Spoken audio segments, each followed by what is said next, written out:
Hello dear students, welcome to professor SP Goyal जाइए classroom. प्यारे विद्यार्थियों, crucial role of current affairs means crucial role of newspapers, critical analysis and structure questions for the preliminary and main examination. अब समझिए, आपने जो ये rigorous training ली है ना, जो ले रहे हैं आप करंट अफेयर्स की फ्रॉम द न्यूज़पेपर, ये यूनिक है इन द सेंस ये आपके यूपीएससी प्रीलिमिनरी एग्जामिनेशन की फाउंडेशन बनाता है। कम से कम ये समझ लीजिए कि 40 क्वेश्चन में आपके करंट अफेयर्स के आएंगे जो सबके वीक होते हैं 99% बच्चों के। 1% बच्चों की अलग लाइन है जिनका करंट अफेयर स्ट्रॉन्ग है न्यूज़पेपर से। वो न्यूज़पेपर से नोट्स बनाते हैं, जैसे मैं रोजाना बनाता हूँ। इसमें मैं 3 से 4 घंटे उसका एनालिसिस करके और फिर जो है क्वेश्चन सारे स्ट्रक्चर करूँ, जैसे आपको पता है। इसका फायदा क्या हुआ, रोजाना आपके 2 घंटे बच गए और आपकी सक्सेस अश्योर्ड होगी यदि आपका स्टैटिक थोड़ा सा ठीक है तो। जितने बच्चे इसमें प्रीलिमिनरी पास होते हैं ज्यादातर, या तो वो न्यूज़पेपर को बहुत अच्छी तरह पढ़ते हैं, या उनके जो है मार्जिनल जो है ना, जैसे 88 मेरिट गई है तो 89 आ जाएंगे। स्टैटिक स्ट्रांग होता है या तो उनका फिर, लेकिन वो रिस्क हम नहीं ले सकते। सबसे पहला स्टेप जो है प्रीलिमिनरी का है वो ही न्यूज़पेपर कि क्या आपके न्यूज़पेपर क्वेश्चन आपके पास हैं। जैसे मैंने 2500 क्वेश्चन एमसीक्यू निकाले, 10,000 के करीब स्टेटमेंट, क्या वो आपके पास हैं? यदि नहीं है तो हो सकता है कि आपका एक साल जो है खराब हो जाए। ये मैं कॉन्फिडेंस से इसलिए कर रहा हूँ, मैं रोजाना 3-4 घंटे, 4 घंटे के करीब समझो। आज मैंने 3 घंटे लगाए, जैसे फिर भी मेरे 4-5 क्वेश्चन, अभी 1 घंटा और लगाऊंगा, 1.5 घंटा। और ऐसे क्वेश्चन है जो आपके पास नहीं है, रोजाना ऐसे आते हैं। अब इसका जो आपने ये पढ़ा है 4-5 महीने में, ये आपका मेन में कैसे काम आएगा। मेन में कम से कम आपके 150 नंबर का ये मान के चलो करंट अफेयर से है, वो डायरेक्ट क्वेश्चन है। डाटा पॉइंट में, टेक्स्ट एंड कंटेक्स्ट में, ओपिनियन पेज पे, एडिटोरियल में, एक्सप्लेन्ड पेज इंडियन एक्सप्रेस के, इकोनॉमी पेज में, डायरेक्ट क्वेश्चन क्वेश्चन ही बना रखे हैं उन्होंने आपके लिए, मेन के लिए। और अगस्त से लेके अब तक मैंने कम से कम, ज्यादा नहीं तो 50 से ज्यादा तो मेन के क्वेश्चन करंट अफेयर के निकाल दिए, जो कि आपके ऐसे आएंगे। चाहे मालदीव का है, India Maldives relation, India Sri Lanka relation, red sea की प्रॉब्लम है, इंटरनेशनल कितने निकाल दिए।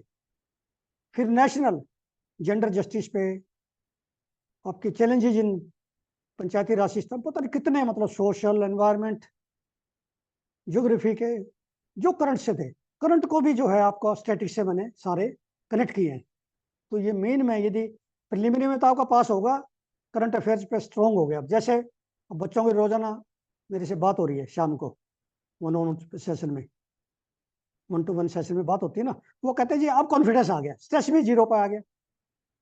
इसका मतलब आप सक्सेस की तरफ है, समझ गए। तो इसके बगैर रिस्क नहीं लेना आपने। ये current affairs from the newspaper जो मैं करा रहा हूँ। रोजाना आप क्वेश्चन देखें, आज भी देखना, ये क्वेश्चन आपके पास है ही नहीं, आप 5 घंटे अखबार पढ़ लो फिर भी आपके रह जाएंगे। तो सबसे बड़ा ये फायदा हुआ आपको इस कोर्स का जो कर रहे हो। आपके 2 घंटे रोजाना मैंने ऐड कर दिया आपके सिस्टम में। नेशनल, इंटरनेशनल, इंटरनेशनल तो मैप के थ्रू दिए हैं सारे।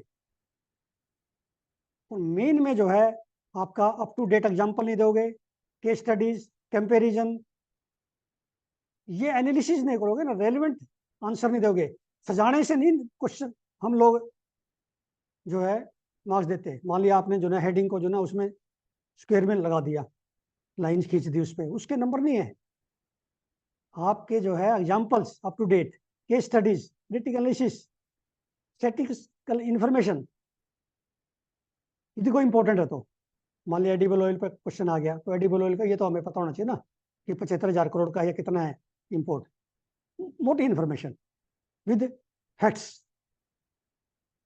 टू द पॉइंट, उसमें रीजनिंग होनी चाहिए उसमें। वो आपको जो है मार्क्स दिलाएगा। अब आपके 100 से कम क्यों आते हैं टॉपर्स के भी कई बार एक आधे जीएस पेपर में? क्योंकि वो न्यूज़पेपर से इस तरह के एनालिसिस नहीं करते। आप जो है क्या करते हैं, जितनी मैगजीन उनके स्टैटिक इन्फॉर्मेशन पर जो है रिलाई कर रहे हैं। वो तो फिर आपका जो है जितने बच्चे हैं सारे वही लिखेंगे, उसमें तो मार्क्स वही आएंगे, 4 या 5, 10 में से, उससे ज्यादा आ ही नहीं सकते। जैसे मैं आंसर बताता हूँ आपको रोजाना मेन के भी, कितने क्वेश्चन बनाता हूँ, उससे आपके 10 में से 7.5 नंबर अश्योर्ड हैं। तीसरा, पर्सनैलिटी टेस्ट में, भाई मैं मॉक इंटरव्यू में जो दिल्ली जो ना मैंने मॉक इंटरव्यू कंडक्ट किए, उसमें मैंने देखा कि सारे बच्चे इतना अखबार पढ़ने लग रहे थे, सब अप टू डेट थे न्यूज। मैंने उनसे पूछा, कहता सर प्रिलिमिनरी और उन्हें तो नहीं पढ़े हमने, लेकिन अब हमारे पास समय है रिजल्ट के बाद और काम नहीं है। Total they were very update in that, breast of information जो है बिल्कुल अपडेट थे वो। कुछ पूछ लो उनसे न्यूज़पेपर का, तो वही पर्सनैलिटी टेस्ट में क्यों किया न्यूज़पेपर, प्रिलिमिनरी मेन में क्यों नहीं किया जब इतना इंपॉर्टेंट था, अब क्यों जा रहे हो आप। अब बोर्ड क्या देखता है, इंटर बोर्ड यूपीएससी का, वो आपकी जो है एक तो अवेयरनेस, आपके आसपास क्या आप अवेयर हैं उन प्रॉब्लम से, एकदम से पूछ लेता आपको करंट की कोई भी चल रही है। मान लिया कोई फार्मर्स का एजिटेशन है, या कोई जो है ईडी का है, ईडी की जो है अपोजिशन बहुत उठा रही है, ईडी क्रिटिकल थिंकिंग पे जो है, क्रिटिकल थिंकिंग उस प्रॉब्लम पे आपने कितनी क्रिटिकल थिंकिंग है, क्या आपके व्यूज है एनालिटिकल, न्यूज वो आएंगे न्यूज़पेपर पढ़ के, ऐसे नहीं बनते कभी भी। प्रॉब्लम सॉल्विंग, जैसे एथिक्स के पेपर में प्रॉब्लम सॉल्विंग है, केस स्टडी जाएंगे, वो इसी से निकलेंगे न्यूज़पेपर से, और वही चीज वो पूछते हैं इंटरव्यू में भी फिर एनालिटिकल, भाई ये कैंडिडेट कितना एनालिटिकल, उनको ऐसा डीएम चाहिए जिसमें ये 5-6 क्वालिटी होनी चाहिए। कंसेप्चुअल स्किल्स, ये यूपीएससी की समय समय में बड़ी बड़ी हाई लेवल की मीटिंग होती रहती है। वो ये चाहते हैं ये जो कैंडिडेट है 3-4 हजार जो इंटू दे रहे हैं, इसमें ऐसा कैंडिडेट ना आ जाए सिलेक्शन में, ऐसे मार्क्स ना चले जाए जो कि एनालिटिकल ना हो, कॉन्सेप्ट क्लियर ना हो, जिसको प्रॉब्लम सोल्व ना कर पाए, क्रिटिकल थिंकिंग ना हो, अवेयरनेस ना हो, वो कैंडिडेट वो डीएम नहीं चाहते। समझो आप, आपको होलिस्टिक अप्रोच से मैं लेके आया हूँ न्यूज़पेपर में, और जो मैं डिस्कस करता हूँ वो एग्जाम के हिसाब से करता हूँ, तीनों को माइंड में रख के। जो आपने ये किया ना 3-4 महीने, ये समझ लीजिए आपके पर्सनैलिटी टेस्ट तक काम आएगा, नॉट ओनली प्रिलिमिनरी मेन। और प्रिलिमिनरी तो इतना इंपॉर्टेंट है, प्रिलिमिनरी के पास भाई इंडिया में जो है मैंने पूरा स्टडी कर लिया, आपने भी कर लिया, आपके मेल भी आए, आपसे बात भी हुई है, किसी के पास फुल प्रूफ सिस्टम नहीं है, क्योंकि न्यूज़पेपर से नहीं है। आपने क्वेश्चन नहीं सुने होते 25-30, तो नजदीक ही नहीं होते, आपने ये कहाँ से है यही नहीं पता चलता, ये साइंस का है या ज्योग्राफी का है या एनवायरमेंट का है, कई बार तो। अब नहीं होगा, अब जब 16 जून को आप जाएंगे ना, ऑल टुगेदर डिफरेंट माहौल होगा, ऐसा लगेगा कि सर ने जैसे बताया था वैसे वैसे क्वेश्चन आगे आ रहे हैं। अब ये मैंने क्या किया, यू विल बी सरप्राइज, जितनी आज वर्ल्ड पेज पे न्यूज थी ना, जितनी भी न्यूज थी या टेस्ट एंड कंटेस्ट में, वो वर्ल्ड की जितनी न्यूज थी इंटरनेशनल, वो मैंने 2 क्वेश्चन या 3 क्वेश्चन में बना दी, 3 क्वेश्चन में लिख दी। देखिए अगली न्यूज देखिए, हिजबुल्ला पे है लेबनान के, इसके भी निकाल दिए। फिर जो है ये कल भी आई थी न्यूज, ओर्स जो है ब्रिज, ये टूटने से बाल्टीमोर में फ्लड आ गई, ठीक है ना। और इसमें जो है उरल रिवर रशिया की। देन आगे देखिए, बाल्टीमोर ब्रिज का तो मैंने बड़ा डिस्कस किया आपको। फिर ये सूडान का है, आप सभी को पता है रैपिड सपोर्ट फोर्सेज और मिलिट्री की उनके स्ट्रगल चल रहा है, पावर स्ट्रगल जिसको कहते हैं, और उसमें बड़ी जो है कैजुअलिटी हो रही है। पहले खारतम तक था, अब ये जो है ये इसमें लिखा है कि आदम विलेज, आदम विलेज ये जो है। और डारफुर रीजन नया है, डारफुर, पहले तो खारतुम था, अब डारफुर रीजन बड़ा इंपॉर्टेंट है आपके प्रीलिमिनरी के लिए, ये बार बार आता है डारफुर रीजन भी न्यूज़पेपर में। अब इसके सारे के मिला के क्वेश्चन निकाल दिया मैंने, ऐसे कोई निकालता है, 4 न्यूज के मैंने 2 क्वेश्चन निकाल दिए। Consider the following, Darfur region in Sudan, Ural river Russia, क्योंकि इसी से फ्लड आई है वहां पे, जो ये ओर्स डैम जो है टूटा है ना, उसी से फ्लड आई है। फ्रांसिस स्कॉट की ब्रिज, ये बाल्टीमोर का जो ब्रिज टूटा है, देन ओर्स डैम रशिया। ये ऐसे जो है ये चाहता है यूपीएससी, क्या आपने कभी सोचा था कि 4 न्यूज में से ऐसे 2 क्वेश्चन निकल जाएंगे पेयर्स के। अब ये आपका मेन का है, मैंने बताया ना आपको, मेन के मैं आपको डाटा पॉइंट से, पब्लिक ओपिनियन, ये जो ओपिनियन पेज है,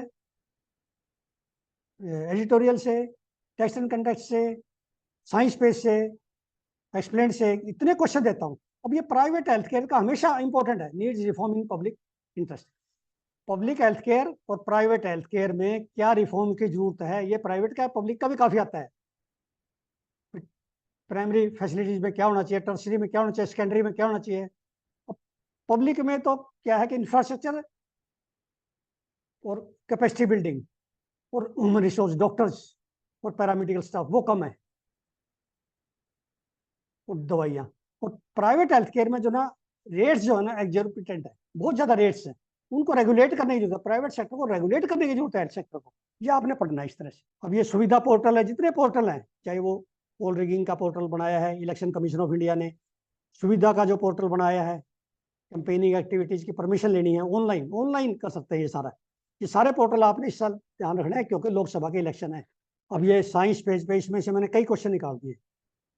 स्किन कलर पे कितना इंपॉर्टेंट है स्किन कलर, ये जो है मिलानिन पिगमेंट से स्किन का कलर आता है, मिलानिन, उसकी कितनी वो है, स्किन पिगमेंटेशन। ये आर्टिकल जब भी स्किन पे क्वेश्चन आएगा ना आपका, इस आर्टिकल में से आएगा। एक तो ये बताया इसमें कि स्किन जो है सबसे बड़ा ऑर्गन है हमारा शरीर का, सबसे बड़ा ऑर्गन, ये हमें नहीं पता था।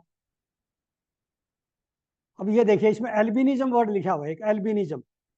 एल्बिनिज्म जो है इन्होंने बताया है, genetic defects can result in the absence of pigmentation by birth, जिसमें बर्थ से जो है पिगमेंटेशन ना हो, बिल्कुल व्हाइट हो जाए एल्बिनिज्म से, वो जेनेटिक कैरेक्टर है। फिर इन्होंने बताया विटिलिगो, विटिलिगो भी एक डिसऑर्डर है। ये सारे डिसऑर्डर का मतलब पैथोजन नहीं है, या तो जेनेटिक है या किसी और से, एनवायरमेंट से, ठीक है। या डिसऑर्डर होता है, मान लिया कोई जो है मरकरी की पॉइजनिंग होगी, फ्लोराइड की होगी, वो भी डिसऑर्डर है, ठीक है। तो ये विटिलिगो भी स्किन का डिसऑर्डर है, ये आपको पता होना चाहिए। Albinism, vitiligo. विटिलिगो में क्या है, कंप्लीट और partial pigment depigmentation, pigment partial या कंप्लीट खत्म हो जाएगी vitiligo, vitiligo.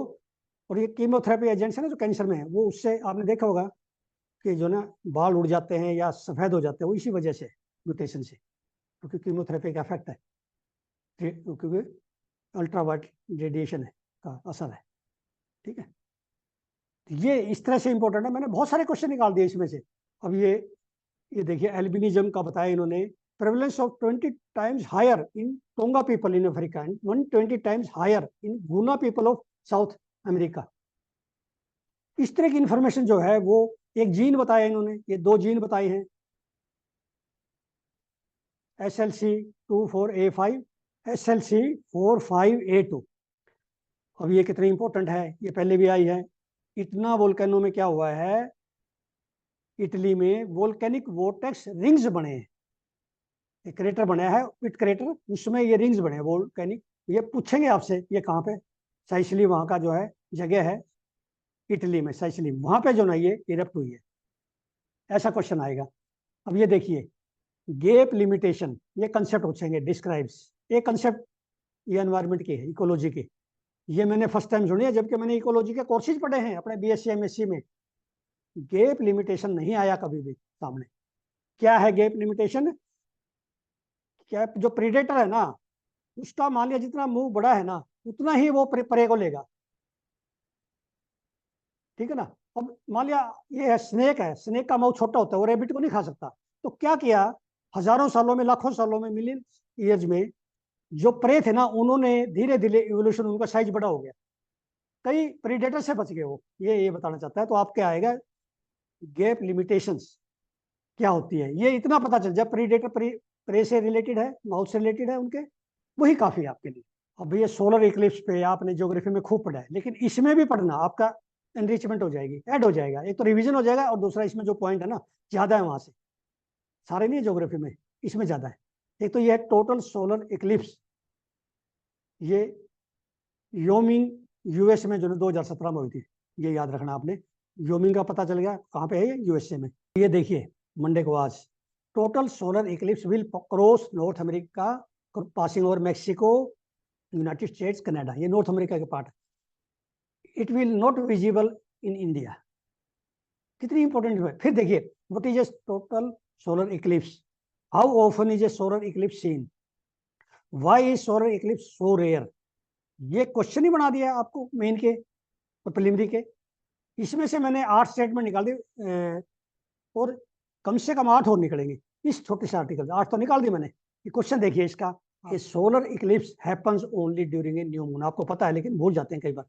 On new moon, moon and sun are aligned on the same side of earth, a new moon occurs in about 29.5 days, a solar eclipse takes only between 2 and 5 times annually। ये important है चीजें। अब ये जो है PMLA पे इतने article आए हैं, इतना जो शोर मचाया है, अपोजिशन की तरफ से, और पीएमएलए में जो है, क्योंकि बेल बड़ी मुश्किल है, उसको प्रूव करना पड़ता है कि उसका कसूर नहीं है।